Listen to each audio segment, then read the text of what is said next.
Hello guys, you're watching Sid Gamings and today we are going to talk about the PlayStation 5 error CE-110024-8. Something went wrong.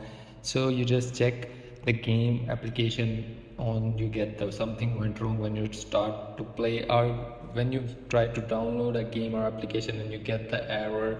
I try to go online, you just go to the network connections and here you view PlayStation network services. Sometimes the service down, that's why you get this all error while you are downloading, while you're playing the game online. So you select the region and then check the server is working up and good. If the server is not working, then you just wait. Sony will fix this up automatically. If the server is working up, then you just go setting. You have a problem with your local network, set a frequency and go to the advanced setting. If you forget and set up an internet connection again, it will be good. So that's how you fix this.